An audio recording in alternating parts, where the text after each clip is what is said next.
No. I want to listen to what she's saying because she's changing her story to me. Yeah, have a minute. No, Thank you. she's on the witness stand. Your daughter has a drug problem. You need to take the rose-colored glasses off and see your child for who they are. Do you really think it's great for children to be living with parents living in a vehicle? Please don't do this. Why are you doing this? The court is going to sentence you. This woman is facing assault charges, and the one person who could save her from prison is her own mother. But as the hearing begins, something feels off. Everything now depends on what her mom says on the witness stand. Will she help her daughter or make things even worse? Let's find out. State of Texas versus Annabelle Bishop. Are you Annabelle Bishop? Yes, ma'am.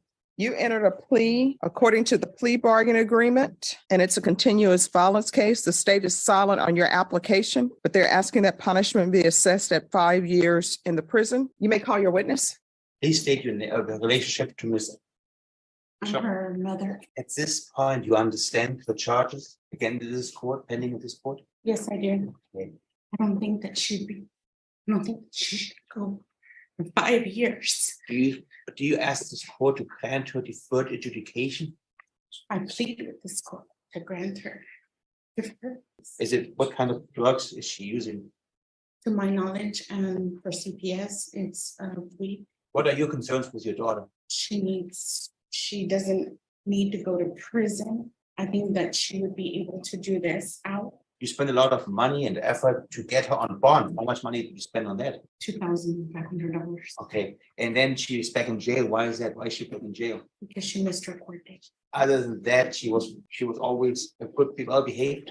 Yes, and she only missed her court date because she had a scratch in her eye. And it says here that she has shown no remorse. She thinks it's all fun and games what she did to the ex-father-in-law. What do you think? Do you think she's remorseful? Yes, I do, and they should be remorseful for what I'm they saying did to her. she took responsibility for what she's charged with. She's not saying she's innocent. At this point, again, I was trying to clarify with you. Does she need mental health evaluation, you think? Yes, I do. On what basis? On the basis that I've been her mother for the last 25 years and I know my daughter, and she's changed a lot ever since she met her husband. And she's just mentally been abused by that family. All right, I have some questions. So you're her mother? Yes, How many children does she have? she has two. All right. Why was CPS involved? Because her father-in-law called CPS. All right. Are you aware of the facts of this case? Not all the facts. Are you aware that she gave him a black eye? No. Are you aware that she went over to the home? At the job site, it states, the victim said that his grandchildren were placed on a safety plan on Tuesday, January 3rd, 2023 by Child Protective Services due to physical abuse allegations. Do you know what that means? Yes, we do. All right. So what that means is that Child Protective Services didn't do a legal case, and her attorney will tell you this. They just did a safety plan. The safety plan is designed to get the parents stabilized. So what they did was they placed the children with the father-in-law, and I'm sure they told her, these are the times that you can have your children as far as visitation. So what he says is around 9 a.m. today, the defendant, your daughter, came to his job site again, banging on the door. His coworker alerted him that she was here, and they called the police. The grandfather came through the gates and told her to leave. She began yelling, "Where are my effing kids?" He grabbed her phone and threw it so that she would leave the property. She then punched him in the face a couple of times and ran to get her phone. Shortly after, she returned on the property, threatening to damage the grandfather's truck and flatten his tires. She was looking for rocks, so he went to stop her. She came at him swinging with a closed fist. He grabbed her by the shirt and hip tossed her to the ground. He placed his hand on her back until she calmed down. That's what happened. And that was on the first occasion, because this is continuous. And it says your daughter has a drug problem. Does your daughter have a drug problem? Yes. That's either yes or no. So what drugs are she using? To my knowledge, marijuana. So you think she's only using marijuana? And you think all of this, that Child Protective Services, which they don't even do anymore. I don't know why they don't do it, but Child Protective Services are not putting children in safety plans or removing them because parents are using marijuana. It has to be more than that. Do you understand? They didn't tell me that. Okay. I asked them. At first, her story sounds believable, but the more you look at the details, the less it makes sense. It's hard to believe that the person closest to her had no idea what was really going on. Her behavior doesn't exactly match someone who's completely innocent either. And now, the judge is starting to notice the same thing, asking tougher questions as the pressure begins to build. All right. So as a parent, sometimes we let our love of our children blind us or look at things through rose-colored glasses. In order to help children, you need to take the rose-colored glasses off and see your child for who they are. Now, you may not like what you're seeing with your child. You may not like the relationships they're choosing. You may not like the fact that they're doing drugs, but you have to acknowledge that and quit glossing over the fact that she doesn't have custody of her kids. And I hate kids because it's baby goats, but I'm saying kids with the cuts. That's what's in the police report. But she doesn't have custody of her children.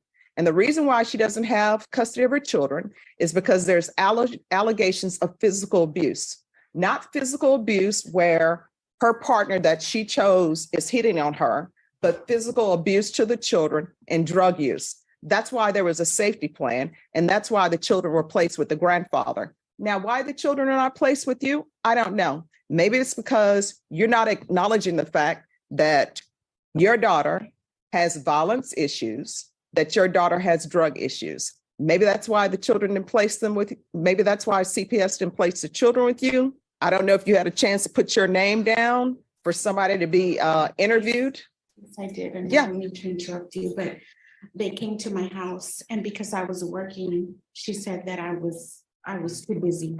And I've been trying to get a hold of them. I've been trying to be part of the safety plan, and they've been pushing me away. Well, I mean, if they are pushing you away, I do, honestly, I understand why. Because you think that your daughter needs to be on outpatient treatment. You think your daughter needs to be released, and you're not looking at the fact that the children are in the care of this grandfather. This grandfather. Because of allegations of physical abuse and because she is living with somebody in a vehicle. Do you really think it's great for children to be living with parents living in a vehicle? Your Honor, may I speak? Yes, you may. Okay, John Tovar and Jacob Tovar started Annabelle on drugs. Mhm. They gave her the drugs. And how old was she when this started? 18, All right. And how old was Tovar, her boyfriend? 19. And where were you as a parent? Were you letting her be out and about? Was she still living with She you? was married with her husband. These are choices that people make. And what drugs were they using? Just marijuana? My knowledge, like I said, I didn't. All right. So you're saying he started her on marijuana. So according to you, the only drug that she's ever been using has been marijuana. Is that what you're telling the court? To my knowledge of what I know, yes, and what she's told me. Okay. This is the moment everything starts to unravel. The judge isn't asking these questions by accident. She's testing whether the story can survive under pressure. But with every answer, the cracks become more obvious. The defendant is hoping for a second chance and a chance to stay out of jail. But the judge isn't convinced. And now comes the moment everyone has been waiting for as the judge confronts her over the inconsistencies and delivers a harsh reality check. Let's see what happens next. All right. Anything you wish to say to the court? I do. You want to raise your right hand? Yes, Do you solemnly swear affirm the testimony you give will be the truth and nothing but the truth, so help you God? yes, ma'am. All right. You can lower your hand, state your name for the record. Annabelle Bishop. All right. What do you wish to say? I am very remorseful for what happened that day. And I don't feel like I should be, What happened that day? well, you had just explained it, but that wasn't the whole story because he did put his hands on me as well, numerous times. Mhm. That's why I pressed charges back on him. Why were you at the location?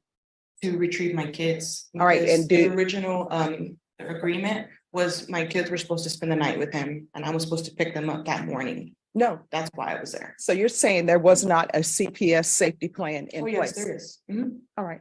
And the plan that me and Jacob had came up with was for his dad to be on the plan and my mom to be on the plan. Just please, I'm sorry. I just want to just guide you a little. No. I want to listen to what she's saying because she's changing her story to me. Well, may I have a Mm-mm. minute? No, Thank you. she's on the witness stand. So go for it. But anyways, I'm very remorseful for what happened that day. No. Let's go back to the safety plan business. Yes, So you're saying there was an agreement with the safety plan for what? just for my mom and his dad to be on the safety plan. That's it. That's all I was gonna say. No, your mom just testified. You heard her testify that says she was not considered for the safety plan. So she was not on a safety plan. So your mom wasn't on there. So the only person who was on the safety plan was him. So why did you think that you were to go and pick up the children? My kids, Yes. because I missed my kids and I just wanted to see my kids. That's the only reason. I Did- love my children. Did you realize that was a violation of the safety plan? No, I didn't realize that. All right, you want some questions? Oh, you want to just vaguely, Sure. you're not minimizing your involvement, no, you're still taking full responsibility. Yes. You're asking the court to not send you to TDC today. You want help for substance abuse and maybe mental health if identified. Correct. And you understand deferred, if you mess up, you get the full range of punishment. Yes, I understand. And this could be more than 5 years. Yeah. And you want to stay away from the complaining witness. Yes. From the families, and you're going to comply with all safety plan, court rules, anything. Whatever it takes. What drugs were you taking? I've only ever done marijuana. That's it. Okay. All right. Is there anything else? Oh, you guys. All right. Court is going to find you guilty. The court is going to sentence you to 4 years in the prison. Give you credit for any time served. There's an affirmative finding of family violence. There's to be no contact with Jacob Tovar and Juan Tovar. I see that there is a request for restitution, but in the PS report, the court does not have a restitution amount, so the court is not going to order restitution. It's not in the PSI report. Please don't do this. Why are you doing this? All right. Showing you what's entitled Trial Court Certification of Defendant's Rights to Appeal. Did you review that with did you understand it? Did you sign it? I thought it was gonna be probation, so I don't know. All right, because this is a plea bargain agreement, because I followed the plea bargain agreement, and because you waive your right to appeal, you do not have the court's permission to appeal.